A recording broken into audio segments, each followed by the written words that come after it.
Hello, hello. I'm excited to join all of you today. It's a wonderful opportunity to be here at the showcase, to showcase a little bit about what we have and what we can bring to your students. And I wanted to take you back to perhaps one of the most important moments in my life. I was in grade 12, and I got the call that would perhaps change the trajectory of my entire life. I was sitting down for lunch in grade 12, and I was sitting down with my friends, as we all do. We have our same groups that we all sit down in, and I'm sitting down, having lunch, and my cell phone rings. It was one of those LG slides, one of those old ones. And I picked it up, and it was one of my good friends, Mohammed. He called me, and we were friends since elementary school. And he called me, he was chatting, and he was like, how's it going? I haven't caught up with you in a little while. And he was talking, and it was great. And then he asked me the question. He said, Fahd, do you remember what our principal told us? He said, do you remember the challenge our principal gave us at graduation? And Mo and I didn't go to the same high school, so I was a little confused at first when he had said that. I was like, no, I don't remember. And he helped me remember. He brought me back to my grade 8 graduation. And if I can take you back to your grade 8 graduation, you were probably dressed up all in your nice suit, or you had your nice outfit on, or whatever it was. And we're all thinking about walking across stage. And you're thinking the whole time, exact same thing. Don't fall, don't fall, don't fall, don't fall. And I'm walking across stage, hoping I don't fall. You get your magical little piece of paper and you're like, oh my God, I made it. I'm graduating grade 8. I remember getting off stage and my principal was there waiting for me. She pulled me aside and she pulled my good friend Muhammad aside. She pulled us both aside and she turned to us during this pivotal moment in our life when we were celebrating, and she said, I'm really proud of you. So I'm really proud of how far you've come and how well you've done. See, what my principal knew that not everyone at school knew was a little bit of my family history. So we grew up in a very low-income neighborhood here in Ottawa, Canada. But before that, what led us here was quite a difficult situation. See, I come from two parents who were born in Kuwait, but were immigrants from Iraq. In 1990, when Iraq decided to invade Kuwait, our whole life got turned upside down. We were no longer welcome in the only place we called home. The Kuwaiti government created a ban on all Iraqi citizens living in Kuwait. In a very short period of time, our life went from this beautiful place that we called home and with family to a place that completely flipped on its head. We found our way to Canada in 1998, and in this little home in Vanier that we made a home because of my 6 brothers and sisters. When my principal was speaking to us, she was pulling on those, and she said, Fahd, I'm proud of you. I'm proud of what your family has done, and I'm proud of your brothers and sisters. And it felt like she really understood me, and she felt like she really saw me. And then she kind of changed things and said, but guys, I have a challenge for you. I want to challenge you to come back to York Street Public School and help out the children. See, the school we went to was in the highest density of low-income housing in the entire city. And she knew that this school needed help. Whether it was families or different youth that were getting involved or different students, she knew we needed help. And so she challenged us in that moment. And when I go back, when I'm in high school and my friend Muhammad is talking about, do you remember the challenge our principal gave us? That's the flashback I get. Those are the memories I get, sitting there in graduation, thinking of that and our principal challenging us. And he turned to me on the phone. He said, Fahd, so did you do anything about it? Here I was in grade 12, 4 years of high school have gone by, and he asked me if I did anything about it. And the truth was, well, I was part of a few recycling clubs. I was involved in some sports, but I told him, no, I never went back to help out. I don't think so. He proceeded to give me an idea. He said, Fahd, how would it be if we started a camp for the kids in that lower town community? I thought you were crazy. I'm like, you're crazy. What? Like, what? He said, yeah, we could start a camp. It could be like a day camp. We do activities with the kids. It's like all the sorts of, we'll sing songs, we'll play games. It would be amazing. We'll rent out the school and we'll do the whole thing. I paused for a moment and I turned to Mom and I said, Mom, what parent in their right mind is going to give 2 17-year-old brown kids their kids? I'm like, you're crazy. It's never going to happen. This is the worst idea ever. Mom had called me a few days later, and he left me with one line that really hit home. He said, Fahd, I want to give those kids in Lower Town going to York Street Public School an opportunity that we never got. And perhaps that was all I needed. Perhaps sometimes all we need to see is look back at our own history and our own past and ask ourselves, what do we wish we had? What do we wish was available to us? And how can we actually create that for other people?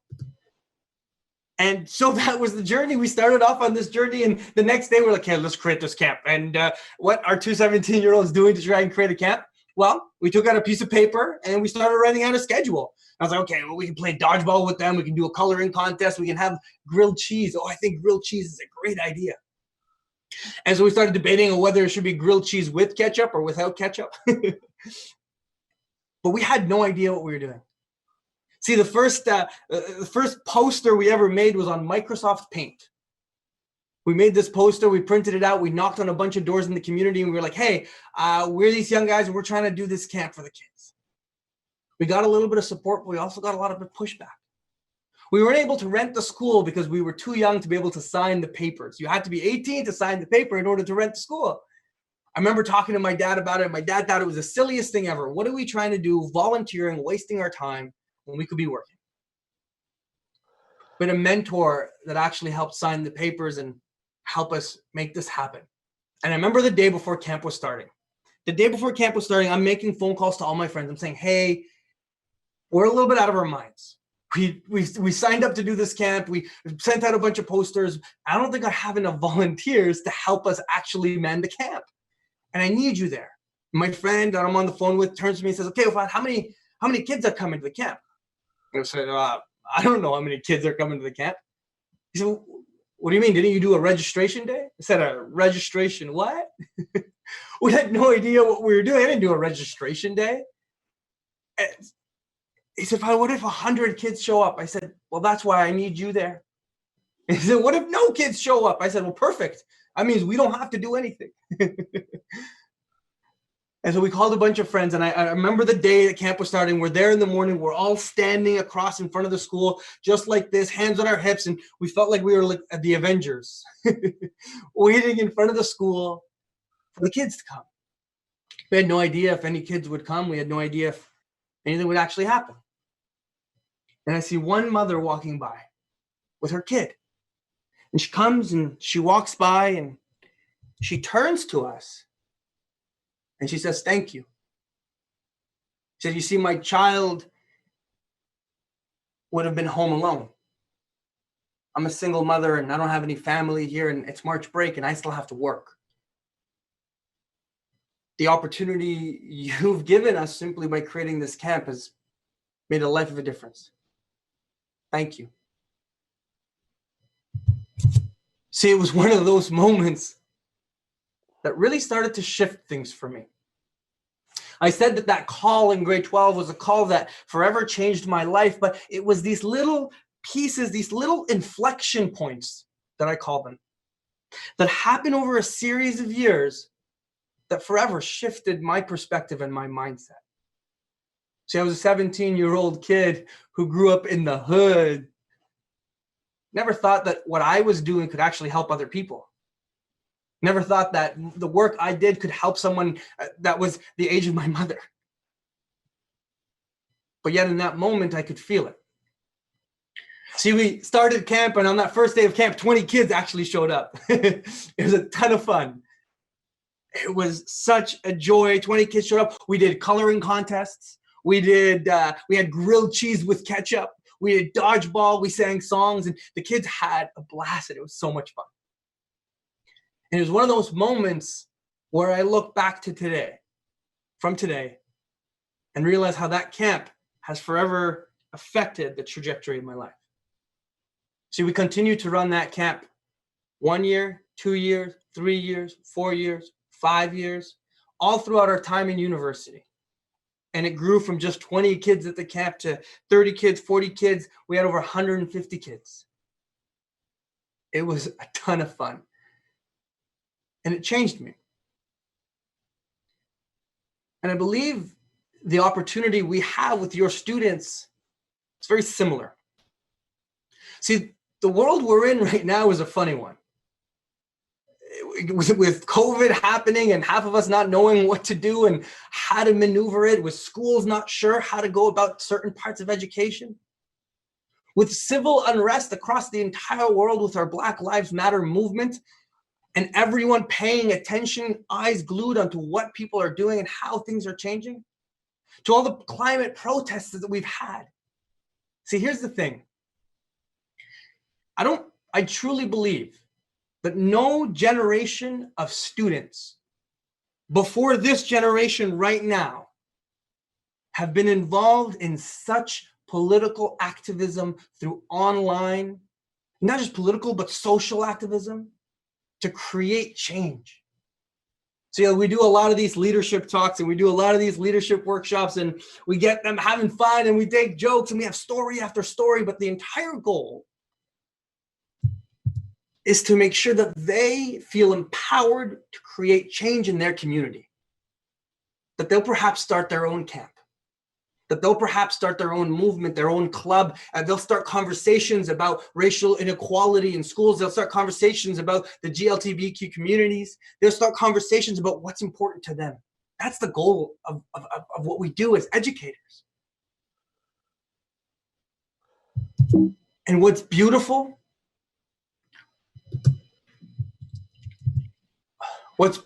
about the opportunity we have now is that it falls perfectly in line of how skills are built. See, as an educator, I teach at the University of Ottawa and we teach around leadership and entrepreneurship. And what we've come to realize is that skill building happens in these three components. One, we need an ignition. We need a piece of inspiration and motivation, something to get the ball rolling. Then we put our students through deep practice, where they practice what they've been taught and they try again and they fail and they fall down, they try and they keep going. And then third is we have master coaches, you, the teachers, to help guide them and build this skill. Never before in our history have we had such ignition in such a concentrated moment. The last 6-7 months have turned the ignition and the motivation of your students greater than ever before. And I think it's time that we help them in these next stages. Your students are more motivated, more inspired to be able to actually create civil change in their cities, in their countries, in their communities. And what they need before was perhaps they needed ignition, but now it's provided to us. The tools are there. They're all motivated. They see it. It's live. Then the practice comes into play. And I believe that's where we're at. I believe, damn it. Did it cut out? Nope. Am I still there? Sorry, guys. Okay, we're still there. We have this beautiful setup and studio, and sometimes one click of a button can make a little mistake, but hey, we're all practicing and we're making it happen. As I was saying, we need ignition, practice, and master coaching. Those are the three skills that allow us to build leaders. And never before as educators do I genuinely believe we had an opportunity like today. With COVID, we've seen what it means to have a society that's unequal. With Black Lives Matter, we've seen what it means to march in a civil rights movement to raise the stakes. And last but not least, these climate change marches that our students have been involved in from last year, this year, the continued conversation, are an opportunity for us to help them with deep practice and master coaching. And I believe as speakers and as trainers, our goal is to help them practice, to give them opportunities to practice, and to help coach them on their journey of being leaders. I was lucky enough to have a principal that challenged me in grade 8 and a friend that reminded me of the challenge in grade 12. The camp we created raised over $40,000, helped 250 families during that whole time, but it led to years of change in that lower town community, where today we continue to do work help families, and raise the stakes in how we treat newcomers or immigrants and those in society who are not doing as well. And your students could have this opportunity. Guys, thank you so much for allowing me to share a story, allowing me to share a perspective, and have me online here in our little studio that we've created for you. That was awesome, Fahd. Don't worry about the little mistake. Can you hear me okay? Yeah, I can hear you all right. All right, man. It was all good because the content is key, right? And your content's excellent. So, Scott, Fahd, a question from Scott. Do you have time for a couple questions? Yes. All right. So Scott's wondering, Fahd, what do you see happening with student leadership and empowerment over the next 1 to 2 years based on what's happened currently or is happening currently? I think what we've realized is we need to let go of the leash as individuals who are trying to empower students. There are controversial topics that our students want to discuss. There are controversial things that they want to push an agenda forward on. And at times, while we want to empower leadership, we're worried that those controversial topics are going to come into our schools. Well, you know what? They're everywhere. They're in our social media. They're in our face. Your students are participating in more social change and civil activism than ever before outside of your classroom. And I think the opportunity in the next 1 to 2 years is to start having these very difficult and controversial conversations and where they can lead and where they can start creating opportunities.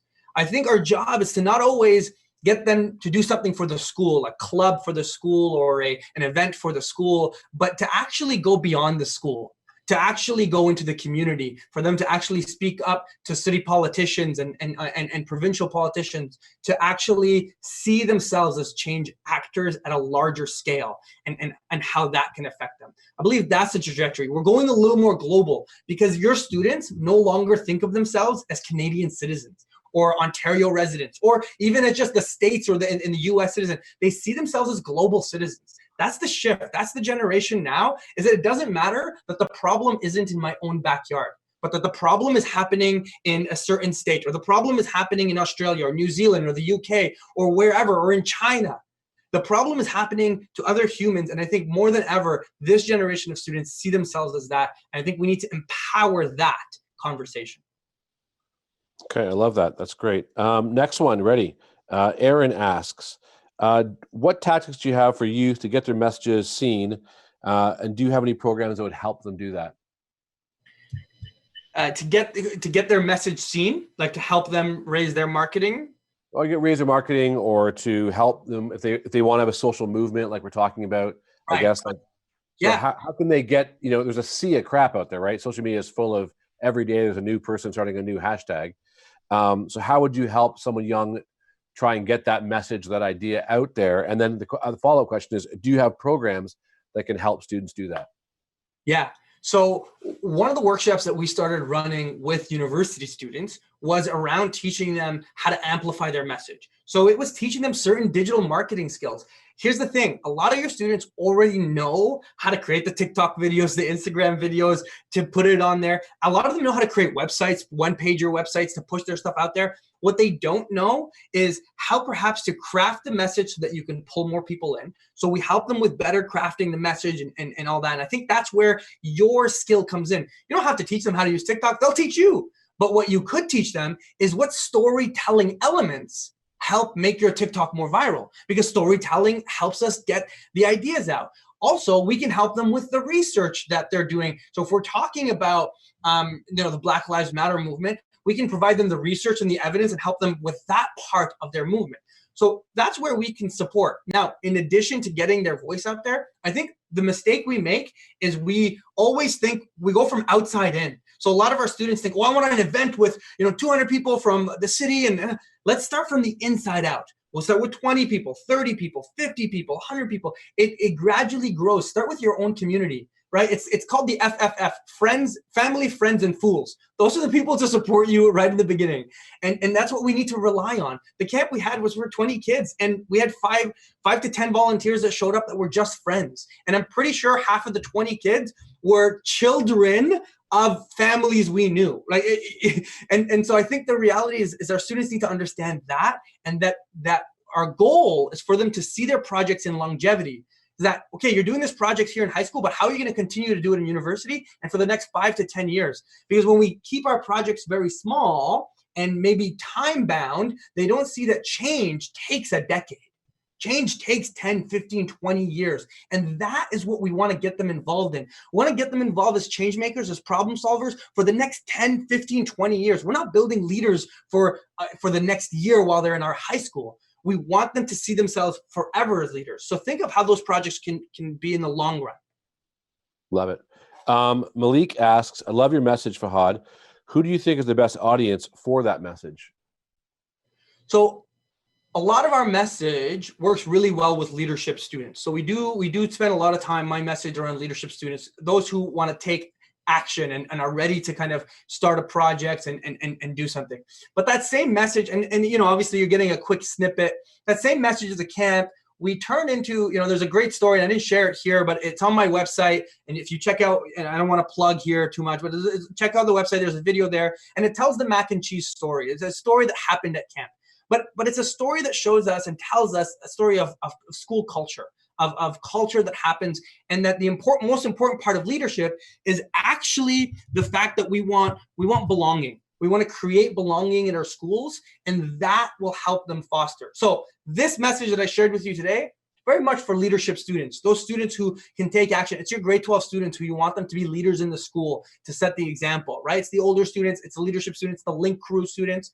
And then we have a message that takes the same one, but talks about using this opportunity as a way to create belonging with others. And so we do have a message that, can work really well for our grade 9 students and our grade 10 students, 11, and so on and so forth. Awesome. So you'll do, we have educators here who are in the post-secondary, as well as organizational planners here. So, but I think it's, you've got a message that's crafted towards. Yeah, no, and we've done corporate audiences, we've done entire school boards, we've done big conferences. The message is very tailored to the audience that you have. But the key understanding here is there's 2 pinpoints. One, we live in a world that's demanding change right now.